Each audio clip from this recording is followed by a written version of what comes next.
ओम नमः शिवाय भक्तों। तो आज हम इस वीडियो में वैशाख अमावस्या की पूजा विधि जानेंगे कि वैशाख अमावस्या की पूजा कैसे की जाती है और इस दिन कैसे पूजा विधि की जाती है। साथ ही भगवान शिव को क्या चढ़ाया जाता है, क्या नहीं चढ़ाया जाता, और साथ ही इस दिन अमावस्या के दिन व्रत वगैरह कैसे किया जाता है, सब जानेंगे।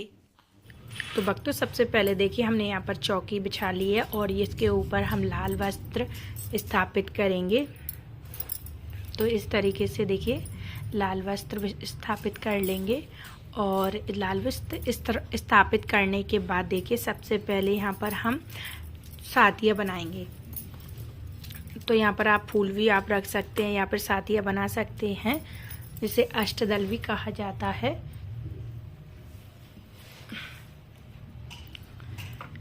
तो यहाँ पर देखिए इस तरीके से हम फूलों का सातिया एक बना लेंगे।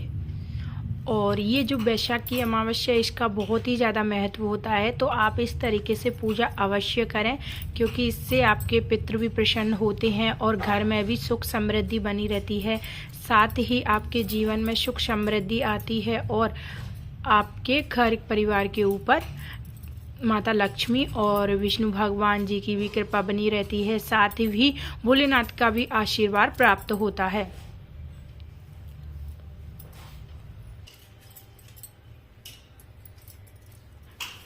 दोस्तों, अमावस्या सिर्फ एक तिथि ही नहीं बल्कि है हमारे जीवन को सुधारने का एक मौका है। अगर हम इस दिन सच्चे मन से पूजा, दान और अच्छे कर्म करें तो सिर्फ पितरों का आशीर्वाद ही नहीं बल्कि माता लक्ष्मी की कृपा भी आपके जीवन पर सुख समृद्धि से भरपूर रहती है। इसलिए इस अमावस्या को व्यर्थ ना जाने दें, बल्कि इसे अपने जीवन में बदलाने का अवसर जरूर बनाएं। जय माँ लक्ष्मी। तो सबसे पहले देखिए हम यहाँ पर इस तरीके से चौकी तैयार कर लेंगे। चौकी तैयार करने के बाद यहाँ पर हम शिव जी की जो भी फोटो है, आपके यहाँ पर अगर मूर्ति है तो आप उसको भी स्थापित कर सकते हैं। तो यहाँ पर हमने फोटो स्थापित कर ली है।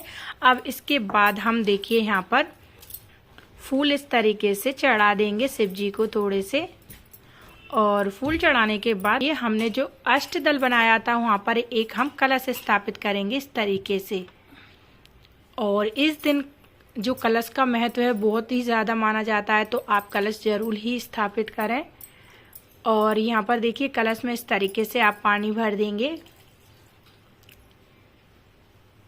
इस तरीके से भरने के बाद आप यहाँ पर इसमें तिलक भी आपको लगाना है उससे पहले, लेकिन कलावा अवश्य ही बांध लें, क्योंकि कलावे का भी बहुत ही ज़्यादा महत्व होता है। तो आप कलावा अवश्य ही बांधें।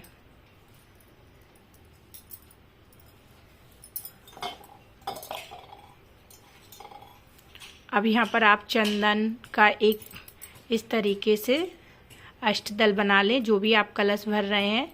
याद रखें भक्तों, जो कलश है वो कोरा होना चाहिए, पहले से भरा हुआ नहीं होना चाहिए। तो देखिए यहाँ पर इस तरीके से हम अष्टदल बना लेंगे।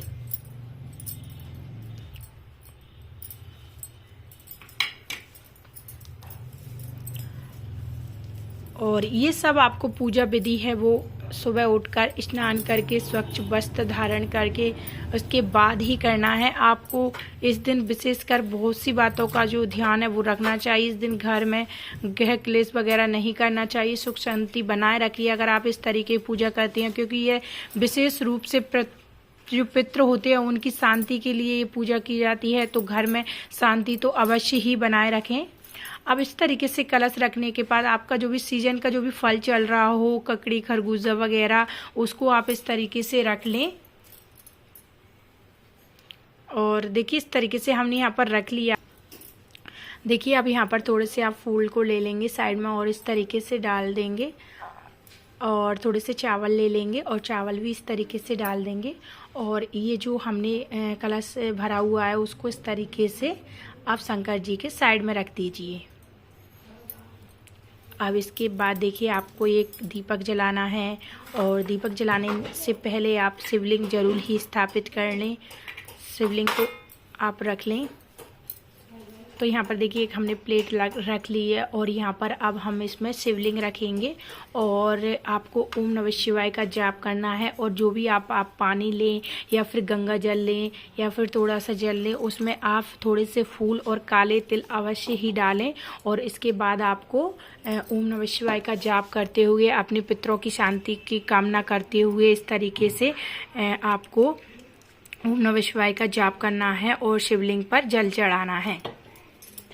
अब जल चढ़ाने के बाद आप इस पर तिलक लगा लें चंदन का, थोड़ा सा शिवलिंग के ऊपर, और थोड़ा सा यहाँ पर हम कलावा भी चढ़ा देंगे और काले तिल जो हैं वो अवश्य ही चढ़ाएं। तो देखिए अब यहाँ पर आप शंकर जी को तिलक लगा दें चंदन का, और इस तरीके से शिवलिंग पर भी चंदन का तिलक अवश्य लगाएं। और अगर आपके पास काले तिल ना हो तो आप सादा चावल भी चढ़ा सकते हैं। इस तरीके से देखिए शिवलिंग के ऊपर इस तरीके से शिवलिंग पर हमने चावल चढ़ा दिए हैं और शंकर जी को भी थोड़े से चावल अवश्य ही चढ़ाएं। अब इसके बाद एक हमें दीपक जलाना है और उससे पहले देखिए थोड़े से फूल लेंगे और यहाँ पर शंकर जी को चढ़ा देंगे इस तरीके से।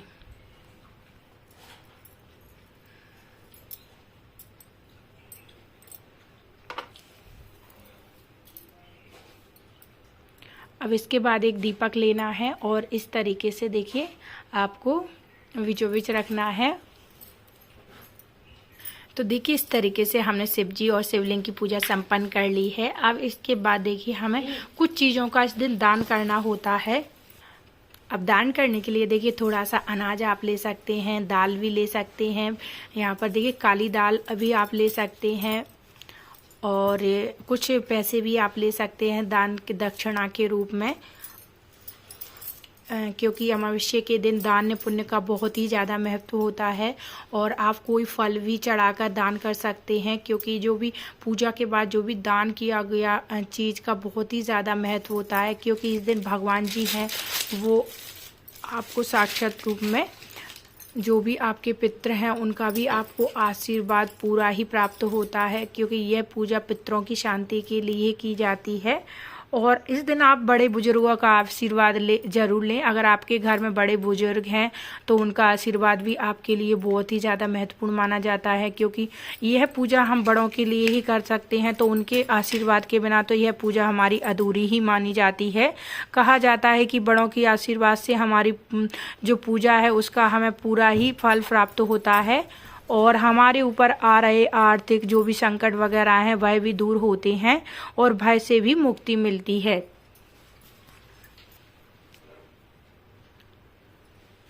तो इस तरीके से देखिए आप पूजन कर लें और बाद में शंकर जी की आरती आप अवश्य गाएं और साथ में ही घंटी और के साथ आरती गाएं जो भी है।